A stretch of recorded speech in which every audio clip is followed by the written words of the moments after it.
this was kind of the frontier at that point in time. There wasn't much settlement west of here at all.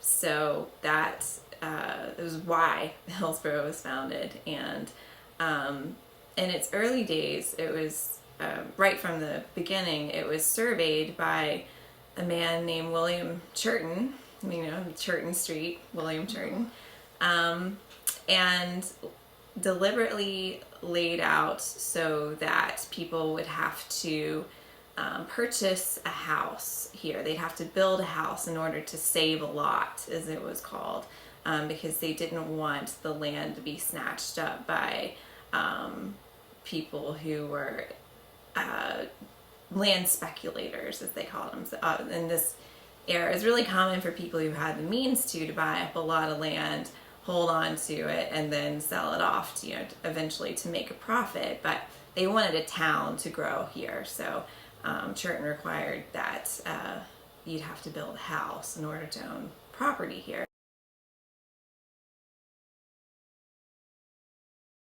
The surveying of Hillsborough included some key institutions like the courthouse. Of course, it was founded as the county seat. So where we have the old county courthouse today, and there's always been a courthouse on that square in Hillsborough from its very beginning.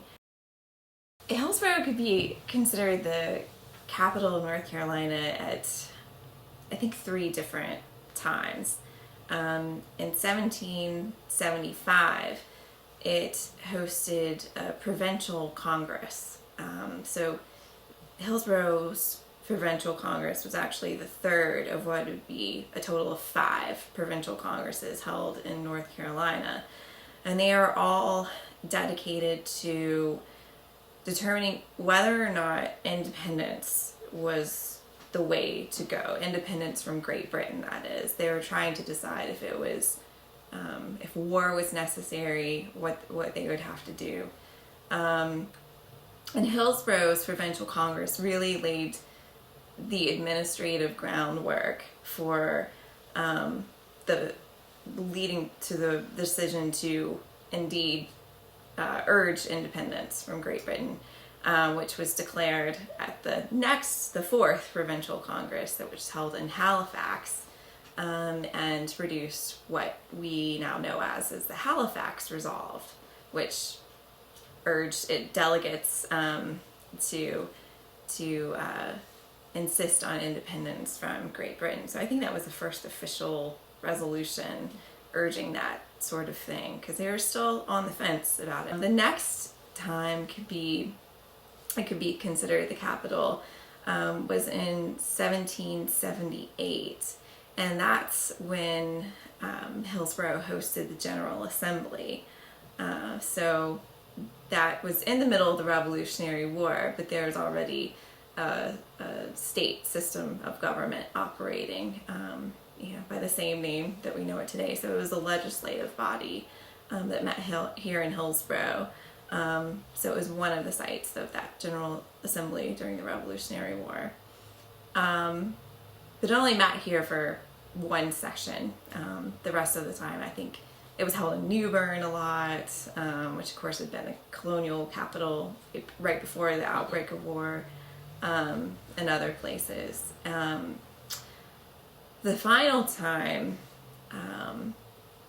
would be in 1788. So that was when Hillsborough hosted a constitutional convention where 180 or so delegates came to Hillsborough from all across North Carolina to debate the merits of a draft of the United States Constitution that had been proposed and up for either ratification or rejection.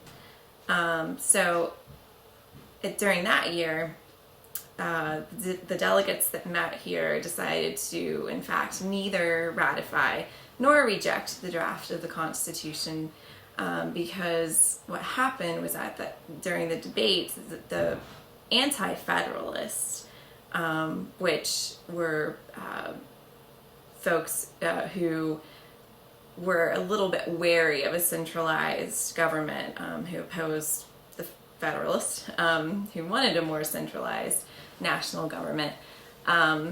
They were wary of the content of it because it did not include an explicit list of rights and liberties. So a later draft of the Constitution included what we now know as the Bill of Rights, which gained their support. Convention here was a big event in the lead up to the creation of what we now know as the Bill of Rights. So it was really pretty critical to our nation's history, not just Hillsborough's.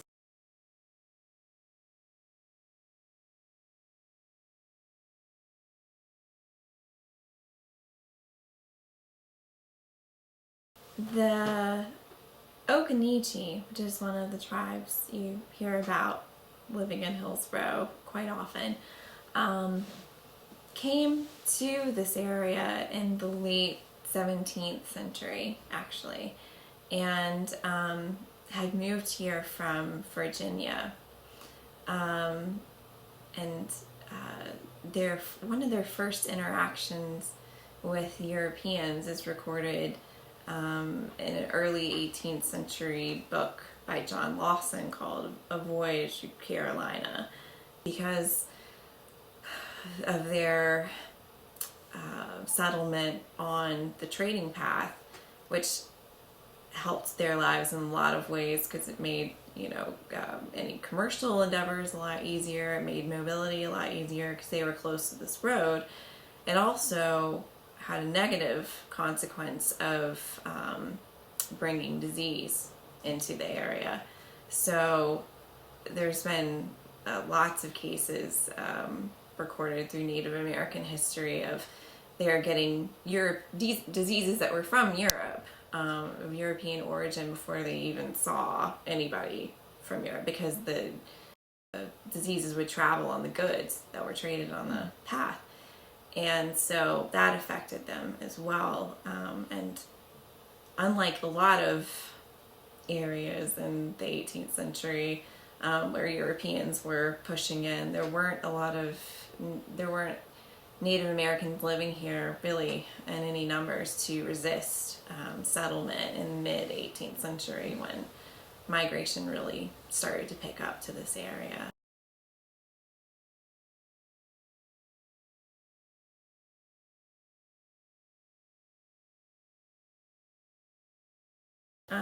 So the Indian trading path was a path that Native Americans used for, purposes just like it sounds, for trading, for moving over land, and it was not necessarily one solid path. It was more of like a braided network of smaller roads that sometimes melded together into a bigger path. And so that bigger path that wove down from Virginia and through the Piedmont of North Carolina and down into South Carolina became known as the Indian trading path. And when European settlers came here, they used that same road initially to migrate overland because North Carolina didn't have many navigable rivers. There wasn't a lot of boat traffic because the rivers were rocky and shallow and really difficult to travel on. So most of the movement was done over land, and those roads were already there. So that's what people use, and they follow the geography, the path of least resistance. So it made sense for people moving on foot or on horseback later. Europeans would have been more on horseback. Yes, yeah. The path came right through Hillsborough. You can still see remnants of it today, actually, just depressions in the landscape where the path once existed. And the location for Hillsborough was chosen because the path ran through here and it intersected with a ford across the Eno River. So Hillsborough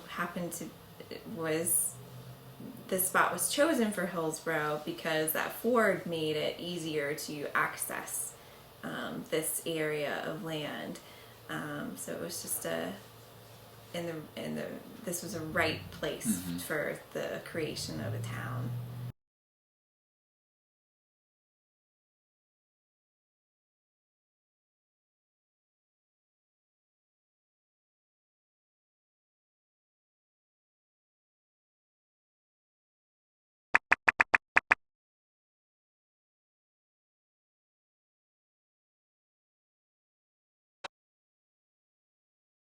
The sheriff would call everybody up to meet at the mill, and they'd have to pay their taxes. And also, just economically speaking, mills were very significant because they would attract lots of auxiliary businesses, such as a blacksmith. That was usually one of the first things that sprang up after a mill was created, because people would come there on their horses and they might need a new shoe for their horse, or any sort of number of things that a blacksmith might offer.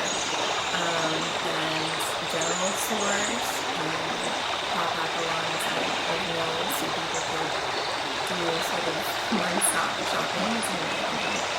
And so there's also distilleries.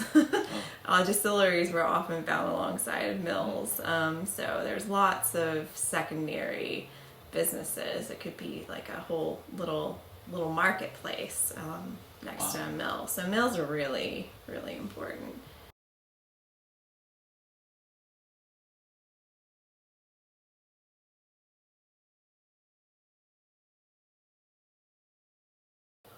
During the 1750s, there was the first stirrings of discontent of settlers that were in the backcountry of North Carolina, relatively unsettled, some have even said uncivilized place, depends on whose letters you're reading from the period, whether how civilized it was or not. And at that point in time, there were the first rumblings of against corrupt and unlawful officials, local officials that were often appointed by the governor and his council. They weren't democratically elected, and the settlers felt like their money was either being extorted, stolen. They were punished for crimes that they didn't commit in some cases, and so they would meet together, often in mills, we talked about earlier, and decide what they wanted to do about this. How could they go about righting these wrongs? And their protests began very peacefully.